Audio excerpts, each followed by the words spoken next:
여러분 혹시 우리나라 80대 이상 어르신 두 분 중 한 분이 치매를 앓고 계시다는 마음 아픈 현실을 아십니까? 더 충격적인 것은 지금 이 순간에도 여러분의 뇌 속에서 치매를 일으키는 진짜 원인이 조용히 자라고 있을 수도 있다는 사실입니다. 제가 오늘 의사로서 지난 60년간 우리 의학계가 믿어왔던 낡은 지식이 완전히 틀렸다는 것을 여러분께 고백해야겠습니다. 지금까지 우리는 베타 아밀로이드라는 단백질이 뇌에 쌓여 치매가 온다고 믿어왔습니다. 하지만 이것은 사실이 아니었습니다. 만약 자랑스러운 우리나라 연구진이 세계 최초로 밝혀낸 이 치매의 진짜 원인을 모르신다면 여러분은 지금 이 순간에도 잘못된 방법으로 치매를 예방하고 계신 겁니다. 오늘 제 이야기는 그래서 단순한 건강 정보가 아닙니다. 여러분의 남은 인생의 존엄과 가족과의 소중한 추억을 지켜낼 수 있는 생존 안내서입니다. 이 영상을 끝까지 보지 않으시면 여러분은 평생 잘못된 방법으로 애쓰다가 결국 치매에 걸릴 확률을 스스로 높이게 될지도 모릅니다. 그러니 지금부터 제가 들려드릴 이야기에 부디 마음을 다해 귀 기울여 주시길 바랍니다. 자, 그럼 시작하겠습니다. 여러분 60년 동안 우리 의학계가 믿어왔던 치매의 원인이 완전히 틀렸다면 어떨까요? 정말 충격적이지만 이것이 바로 현실입니다. 지난 60년간 우리 의사들은 모두 베타 아밀로이드라는 단 하나의 용의자만 쫓고 있었습니다. 마치 엉뚱한 사람을 범인으로 지목하고 수십 년간 헛된 수사만 계속해온 셈입니다. 86 평생의 절반 이상을 의사로 살아온 저 역시 의대생 시절부터 그 용의자가 범인이라고 교과서에서 배웠고 그렇게 믿어왔습니다. 그 믿음 위에서 전 세계의 수많은 제약회사들이 20년이 넘는 시간과 수백조 원의 돈을 쏟아부었지만 결과는 참담했습니다. 2000개가 넘는 신약 개발이 모두 실패로 끝났지요. 제45년의 진료 기록 속에는 이 사건이 뭔가 잘못되었다는 것을 암시하는 풀리지 않는 사건 파일들이 수북이 쌓여 있었습니다. 특히 제 기억에 남는 첫 번째 단서는 제가 젊은 의사 시절에 만났던 당시 75이셨던 박대호 선생님이셨습니다. 그분의 뇌라는 사건 현장에는 베타 아밀로이드라는 유력한 용의자의 지문이 가득했습니다. 이론대로라면 그분은 이미 심각한 치매 환자여야 마땅했습니다. 하지만 놀랍게도 그분은 피해자가 아니었습니다. 누구보다 평온하고 건강한 삶을 살고 계셨지요. 바둑도 두시고 신문도 막힘없이 읽으셨습니다. 반대로 현장이 너무나도 깨끗했던 사건도 있었습니다. 68배 이은숙 어머님은 베타 아밀로이드 수치가 그리 높지 않았습니다. 현장에는 용의자의 지문이 거의 없었는데도 이미 기억이라는 가장 소중한 것을 도둑맞은 뒤였습니다. 가족의 얼굴도 알아보지 못하실 정도로요. 그때는 몰랐지만 이 풀리지 않던 사건 파일들이야말로 우리가 엉뚱한 용의자를 쫓고 있으며 진짜 범인은 따로 있다는 것을 알려주는 결정적인 증거였던 것입니다. 그런데 이 60년 묵은 미제 사건에 드디어 서광이 비치기 시작했습니다. 놀랍게도 그 결정적인 단서를 찾아낸 것은 자랑스러운 우리나라의 젊은 과학자들이었습니다. 2020년 한국의 기초과학연구원 연구진들이 세계 최고 권위의 학술지 네이처 뉴로사이언스의 그 결과를 발표하며 전 세계 의학계를 충격에 빠뜨렸습니다.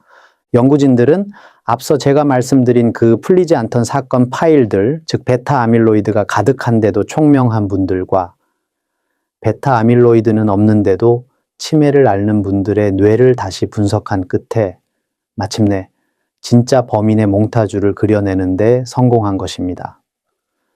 그 범인의 이름은 바로 중증 반응성 별세포입니다. 아마 이름도 처음 들어보셨을 겁니다. 당연합니다. 이 범인은 평소에는 우리 뇌라는 마을을 지키는 성실한 동네 이장님과 같은 아주 착한 세포였기 때문입니다. 신경세포라는 주민들에게 영양분을 나눠주고 쓰레기도 치워주는 없어서는 안 될 존재였지요. 하지만 이 선량했던 이장님이 극심한 스트레스나 독성 물질이라는 충격을 받으면 갑자기 끔찍한 두 얼굴의 악당으로 돌변해 마을을 파괴하기 시작하는 겁니다. 더 놀라운 것은 이 악당에게도 두 종류가 있다는 것입니다. 하나는 문제가 해결되면 다시 착한 이장님으로 돌아오는 경증 악당. 다른 하나는 한번 돌변하면 다시는 예전 모습으로 돌아오지 않는 중증 악당입니다. 연구 결과 치매라는 끔찍한 비극은 바로 이 중증 악당이 일으키는 것으로 밝혀졌습니다. 이 악당으로 변한 별세포는 과산화수소라는 아주 강력한 화학 무기를 만들어내기 시작합니다. 상처를 소독할 때 쓰는 바로 그 독한 약품 말입니다. 이 화학 무기를 주변에 무고한 뇌세포라는 주민들에게 무차별적으로 뿌려 조용히 몰살시키는 것입니다. 이것이 바로 치매라는 끔찍한 연쇄살인 사건의 전말이었습니다. 제가 최근에 진료한 69의 정민철 씨의 사례가 이 새로운 이론을 명확히 보여줍니다. 정민철 씨는 평생을 스트레스가 많은 직업에 종사하셨는데 최근 기억력이 급격히 나빠져 저를 찾아오셨습니다. 검사 결과 베타 아밀로이드 수치는 정상이었습니다. 하지만 뇌의 다른 검사를 통해 스트레스로 인해 중증 반응성 별세포가 활동하고 있는 것으로 추정할 수 있었습니다. 이 발견이 왜 중요하냐고요? 지난 60년간 우리는 엉뚱한 용의자, 즉 베타 아밀로이드를 잡겠다고 뇌라는 마을 전체에 불심검문을 하고 함정 수사를 벌였던 겁니다. 진짜 범인은 바로 옆에서 화학 무기를 만들고 있었는데도 말입니다. 이제야 비로소 우리는 진짜 범인을 향해 수사망을 좁힐 수 있게 된 것입니다. 실제로 우리나라 연구진들이 이 중증 반응성 별세포가 화학 무기를 만들지 못하도록 막는 실험을 하자 놀랍게도 치매의 진행이 현저히 억제되었습니다. 또한 실제 치매 환자분들의 뇌를 부검해서도 이 중증 악당의 존재가 똑같이 확인되었습니다. 이것은 동물뿐만 아니라 우리 인간에게도 똑같이 적용되는 살아있는 진실이라는 뜻입니다. 그렇다면 대체 무엇이 이 선량한 이장님을 끔찍한 악당으로 돌변하게 만드는 걸까요? 이제 그 범행 동기에 대해 알아볼 시간입니다. 먼저 60년 만에 밝혀진 이 진짜 범인 중증 반응성 별세포는 정확히 무엇이고 어떤 방식으로 우리 뇌를 파괴하는 걸까요? 지금부터 이 범인의 정체를 제가 하나씩 아주 쉽게 설명해 드리겠습니다. 우선 범인이 되기 전 이 별세포의 평소 모습부터 알아야 합니다. 우리 뇌라는 마을에는 주인공인 신경세포라는 주민들만 사는 것이 아닙니다. 그 주민들이 편안하게 살 수 있도록 온갖 굳은 일을 도맡아 하는 성실한 동네 이장님이 있는데 그가 바로 별세포입니다. 이 이장님은 정말 많은 일을 합니다. 첫째, 주민들이 굶지 않도록 혈관이라는 큰 길에서 쌀, 즉 포도당을 직접 받아와 각 집 부엌에 넣어주는 식량 배급 역할을 합니다. 둘째, 밤이 되면 빗자루를 들고 마을 구석구석을 돌며 주민들이 내놓은 쓰레기, 즉 노폐물을 깨끗이 치워주는 환경미화원 역할도 합니다. 잠을 푹 자야 머리가 맑아지는 이유가 바로 이 이장님이 밤새 청소를 해주시기 때문입니다. 셋째, 마을 입구를 든든히 지키며 수상한 외부인, 즉 독성 물질이 들어오지 못하도록 막아주는 경비원 역할도 하지요. 이 밖에도 주민들 사이에 소통을 돕고 마을의 작은 불씨, 즉 염증이 생기면 가장 먼저 달려가 불을 끄는 소방관이기도 합니다. 그런데 이토록 헌신적이던 이장님에게 만성 스트레스나 뇌 손상 같은 감당할 수 없는 시련이 닥치면 어떻게 될까요? 처음에는 마을을 지키기 위해 스스로 몸집을 키우고 팔다리를 더 많이 뻗으며 밤낮 없이 애를 씁니다. 마치 불을 끄기 위해 온몸에 물을 뒤집어 쓴 소방관처럼요. 문제는 이 불이 너무 오랫동안 꺼지지 않는 것입니다. 결국 불을 끄려던 소방관 자신이 불길에 휩싸여 이성을 잃고 오히려 마을에 불을 지르는 끔찍한 방화범으로 돌변하고 마는 겁니다. 이것이 바로 중증 반응성 별세포의 탄생입니다. 저희가 이 방화범의 특징을 분석해 보니 4가지 무서운 점이 발견되었습니다. 첫째, 몸집이 보통 이장님일 때보다 서너 배는 더 커져 있습니다. 둘째, 마오비라는 이상한 효소를 10배, 20배나 더 많이 만들어냅니다. 셋째, 마을 전체에 염증이라는 불씨를 마구 퍼뜨립니다. 그리고 넷째, 이것이 가장 치명적인데 과산화수소라는 아주 강력한 화학 무기를 만들어내기 시작합니다. 여러분, 상처 소독할 때 쓰는 바로 그 독한 약품, 과산화수소 말입니다. 방화범이 이 독극물을 마을 우물에 풀어버린다고 상상해 보십시오. 끔찍하지 않습니까? 이 새로운 이론은 제 진료 기록 속에 있던 미해결 사건들도 완벽하게 설명해 주었습니다. 극심한 스트레스를 겪고 조기 치매 진단을 받았던 58세의 최정수 사장님, 심한 교통사고 후 기억력이 서서히 나빠졌던 62세의 김영식 씨, 이분들의 뇌 속에서는 베타 아밀로이드가 아니라 바로 이 방화범이 조용히 활동하고 있었던 겁니다. 그렇다면 이 방화범은 구체적으로 어떤 수법으로 우리 뇌세포를 공격할까요? 범행 과정을 재구성해 보겠습니다. 첫 번째 단계는 무기공장 가동입니다. 방화범으로 변한 별세포가 마오비라는 효소를 비정상적으로 많이 만들어내기 시작합니다. 두 번째 단계는 화학 무기 생산입니다. 과도하게 많아진 이 마오비 효소가 부산물로 과산화수소라는 화학 무기를 대량으로 쏟아냅니다. 세 번째 단계는 무차별 공격입니다. 이 화학 무기는 확산성이 매우 강해서 주변에 무고하고 건강한 신경세포, 즉 주민들을 무차별적으로 공격하여 죽여버립니다. 그리고 마지막 네 번째 단계가 가장 끔찍한 연쇄 범행입니다. 죽어가는 뇌세포들이 또 다른 독성 물질을 내뿜으면서 옆에 있던 다른 착한 이장님들마저 똑같은 방화범으로 오염시켜 버립니다. 이것은 마치 전염병과 같습니다. 한 명의 희생자가 또 다른 공격자를 만들어내는 끔찍한 연쇄 반응이 뇌 전체로 퍼져나가는 것입니다. 이런 과정이 반복되면서 기억을 담당하는 마을이 파괴되면 기억장애가, 언어를 담당하는 마을이 파괴되면 언어장애가 나타나는 것, 이것이 바로 치매의 진짜 정체입니다. 자, 그렇다면 대체 무엇이 이토록 헌신적이던 우리 뇌의 이장님, 별세포를 하루아침에 끔찍한 방화범으로 돌변하게 만드는 걸까요?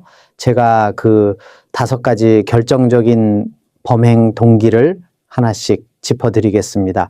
첫 번째 동기는 만성 스트레스입니다. 현대인, 특히 우리 어르신들을 가장 집요하게 괴롭히는 범인이지요. 스트레스를 받으면 우리 몸에서는 코르티솔이라는 스트레스 호르몬이 나옵니다. 이것은 우리 뇌라는 마을에 보이지 않는 비상계 엄령을 선포하는 것과 같습니다. 이 계엄령이 길어지면 마을을 지키던 군인, 즉 면역세포들이 극도로 예민해져 선량한 이장님, 즉 별세포를 적으로 오인하고 공격하기 시작합니다. 결국 억울한 누명을 쓴 이장님이 이성을 잃고 폭주하게 되는 겁니다. 제가 진료했던 54세의 사업가 김태준 씨가 그러셨습니다. 회사 경영난으로 3년간 극심한 스트레스에 시달리셨는데 처음에는 불면증과 우울감만 호소하셨습니다. 그런데 시간이 지나면서 집중력이 떨어지고 중요한 회의 내용을 자꾸 잊어버리는 문제가 나타나기 시작했지요. 검사 결과 스트레스로 인한 만성적인 뇌의 염증과 함께 초기 인지 기능 저하가 확인되었습니다. 두 번째 동기는 뇌 손상입니다. 교통사고나 낙상으로 인한 외상, 뇌졸중, 뇌출혈 등이 모두 여기에 해당됩니다. 이것은 마을을 지키던 이장님의 머리를 직접 가격하여 이성을 잃고 폭주하게 만드는 가장 직접적인 폭행과 같습니다. 특히 주목할 점은 젊은 시절 가볍게 겪었던 뇌진탕도 결코 무시해서는 안 된다는 것입니다. 가벼운 뇌진탕은 마치 도둑이 담벼락에 작은 흠집만 내고 도망간 것과 같습니다. 당장은 괜찮아 보이지만 그 흠집을 통해 수십 년의 세월이 지나면서 마을의 방어 체계가 서서히 무너져 내리는 겁니다. 제가 만났던 60세의 이현우 씨는 10년 전 사다리에서 떨어져 머리를 다쳤던 적이 있었습니다.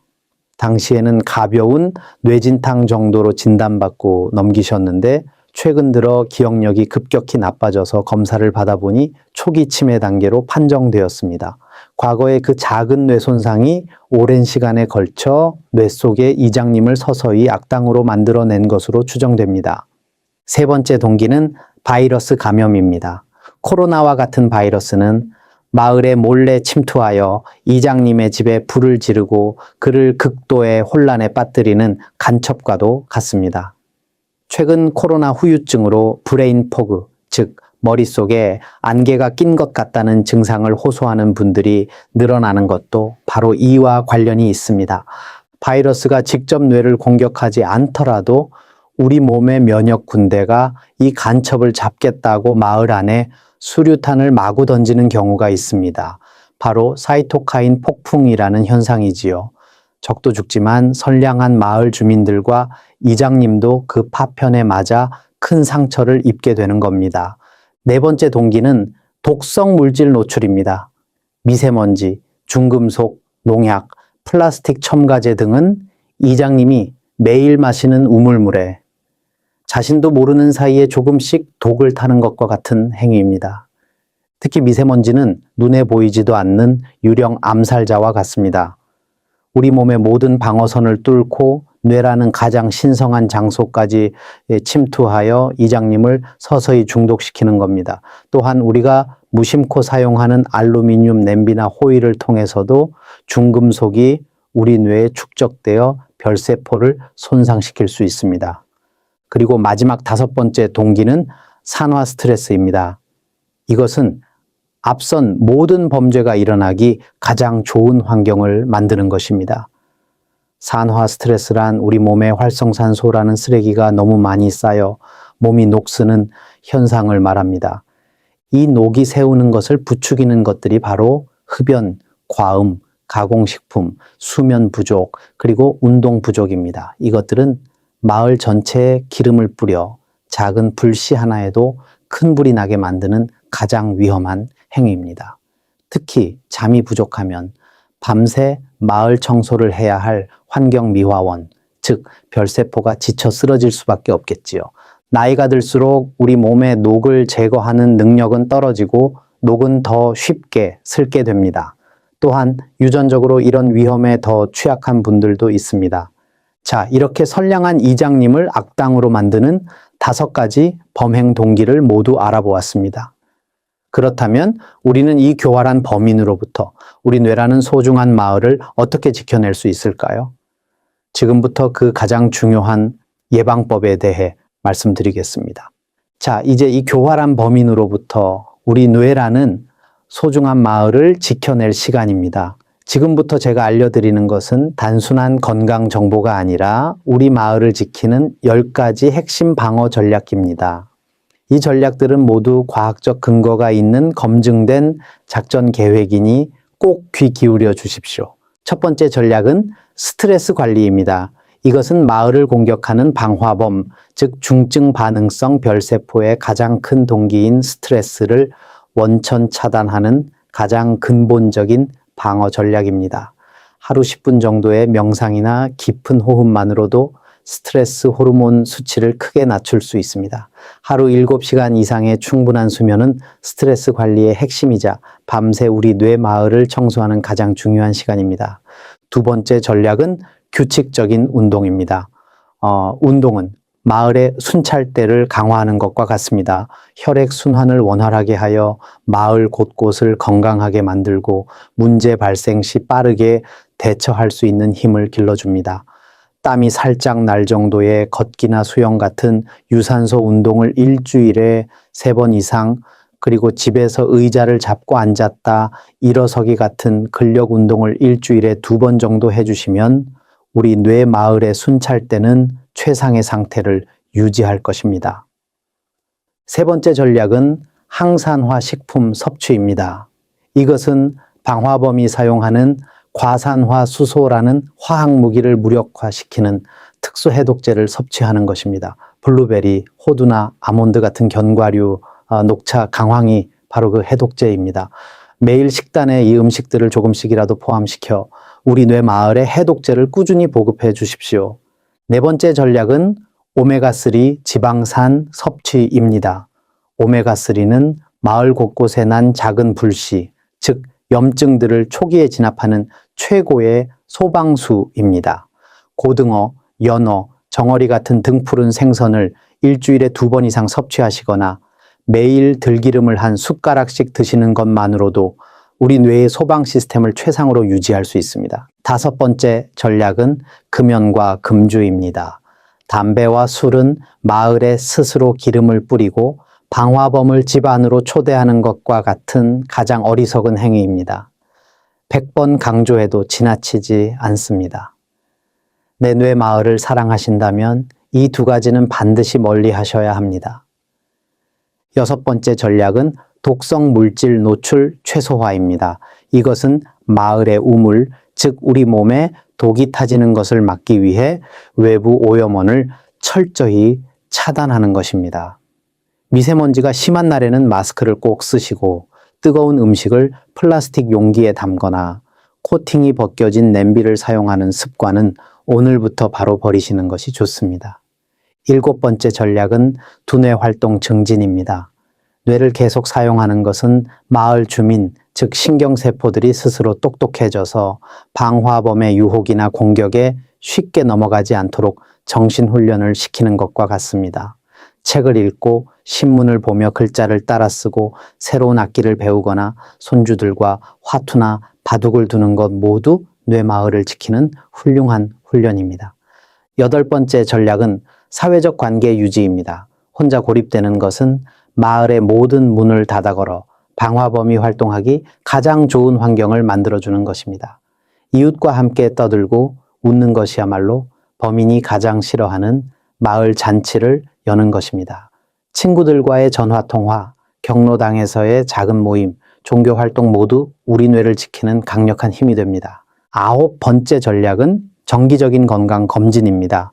이것은 마을의 방어 시스템, 즉 혈압, 혈당, 콜레스테롤 수치에 문제가 없는지 정기적으로 안전 점검을 받는 것입니다. 고혈압, 당뇨, 고지혈증 같은 만성질환은 뇌마을의 성벽을 서서히 허무는 주범이라는 사실을 잊지 마십시오. 그리고 마지막 10번째 전략은 보충제 활용입니다. 이것은 우리 마을의 방어력이 약해졌을 때 비타민 D나 비타민 B, 코큐텐 같은 외부의 지원군을 현명하게 요청하는 전략입니다. 음식만으로 모든 것을 채우기 어려울 때 전문가와 상의하여 내 몸에 꼭 필요한 지원군을 최소한으로 활용하는 지혜가 필요합니다.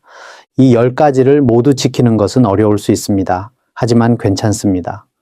오늘 한두 가지라도 내가 할 수 있는 것부터 시작하는 것이 중요합니다.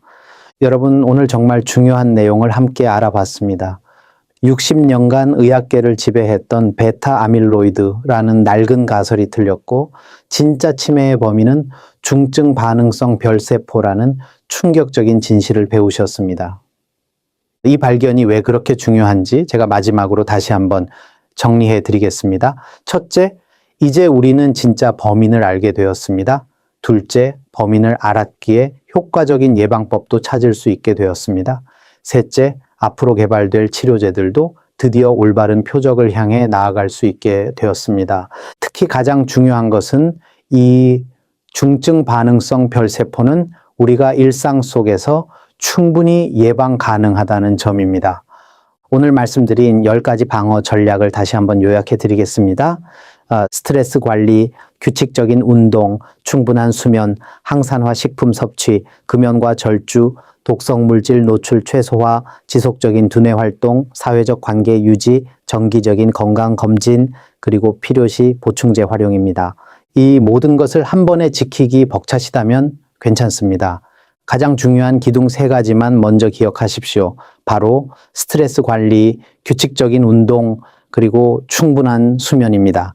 이 3가지만 제대로 해도 우리 뇌마을을 공격하는 범인의 발생을 크게 줄일 수 있습니다.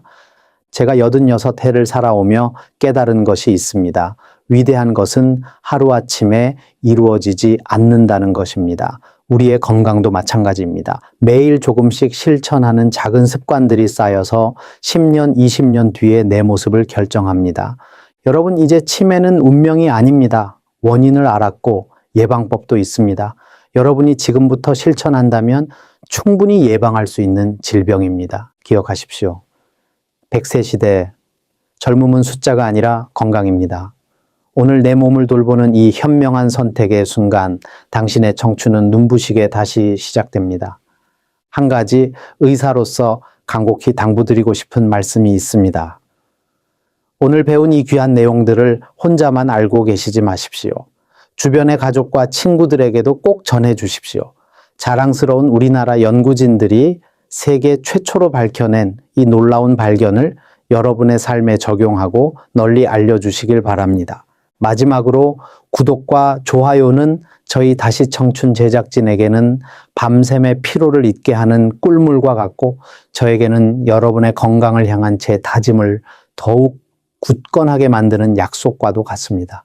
지금까지 여러분의 건강한 100세 교향곡을 온 마음 다해 응원하는 노년내과 의사 박성훈이었습니다. 진심으로 감사합니다.